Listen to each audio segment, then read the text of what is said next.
Hanya 3 bayi saja yang lahirnya bisa ngomong, hanya 3 bayi. Itu karena kekuasaan Allah. Yang pertama, jelas Nabi Isa alaihis salam.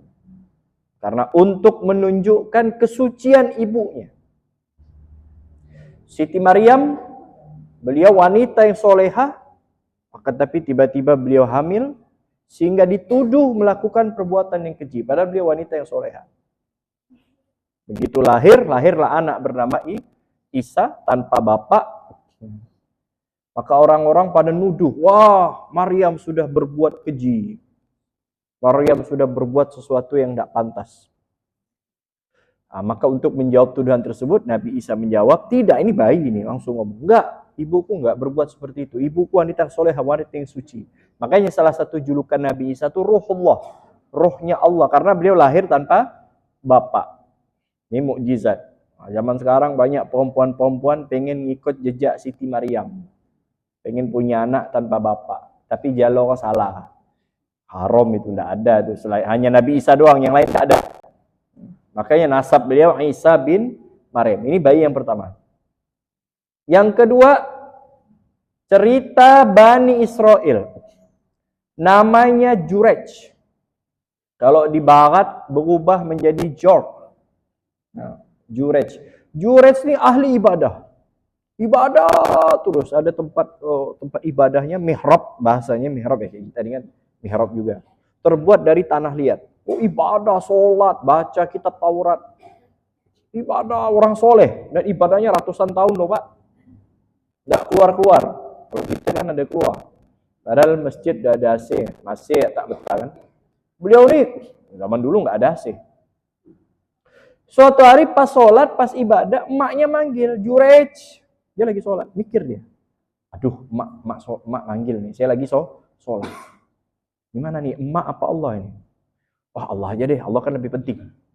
Maknya manggil lagi 2 kali. Oh, Jurej. Nggak noleh tetap. Nggak noleh. Maka 3 kali, karena menurut Jurej, Allah lebih penting daripada orang tua. Begitu 3 kali dipanggil, Jurej tetap tak ada nyaut, tak ada jawab. Akhirnya maknya marah dan berdoa, Allahumma la tumitshu hatta turihi wujuhal mumisat. Ya Allah, jangan kau wafatkan dia, sampai dia melihat wajah PSK, pekerja seks komersial. Oh, ini kan mustahil. Masa Pak Ustadz sama PSK? Masa Kiai kenalan sama wanita yang begituan? Nah, tapi begitulah Allah ingin menunjukkan kuasa. Doa ibu kepada anaknya itu makbul, diterima oleh Allah. Bahkan doa baik ibu kepada anak sama doa jelek ibu kepada anak lebih cepat sampai doa jelek daripada doa baik. Dua-duanya sama-sama makbul, tapi lebih cepat doa jelek. Makanya ibu-ibu hati-hati doakan anaknya. Saya sering kalau jalan sore-sore itu, emaknya, anaknya mungkin belum pulang, emaknya nyuruh balik, nggak balik, dengan gampangnya, hei anak setan, gitu kan. Hei anak hantu, akhirnya jadi setan betulan. Jadi hantu beneran anaknya. Kayak anaknya nakal. Saya ingin jawab, kalau anak setan, maknya apa? Kan gitu. Nah, jangan. Jadi doa ibu pada anak makbul. Seperti doa ibu Jurej nih, benar. Tiba-tiba ada kasus bapak ibu apa? Oh, tiba-tiba ada perempuan hamil di luar nikah. Orang-orang bertanya, siapa yang menghamilimu? Dengan gampangnya perempuan itu menjawab, Jurej. Oh, ternyata Jurej ini pencitraan ya. Selama ini sholatnya cuma untuk menutupi aibnya. Ternyata dia doyan perempuan. Ayo, dirobohkan Mbak. Tempat ibadah mihrabnya dari tanah itu dirobohkan, dibakar. Jurej pun mau dipancung, tapi kata Jurej, entar dulu, jangan kau pancung anak. Kita tunggu sampai bayinya lahir. Nanti kita akan tanya, siapa bapaknya? Kalau aku yang menghamili perempuannya, aku bapaknya, maka kalian boleh hukum saya. Benar, di penjara, ditunggu, singkat cerita. Lahir anak tersebut, lalu anak itu dibawa ke Jurej. Gimana nih Jurej? Silakan tanya, siapa bapaknya? Baru lahir.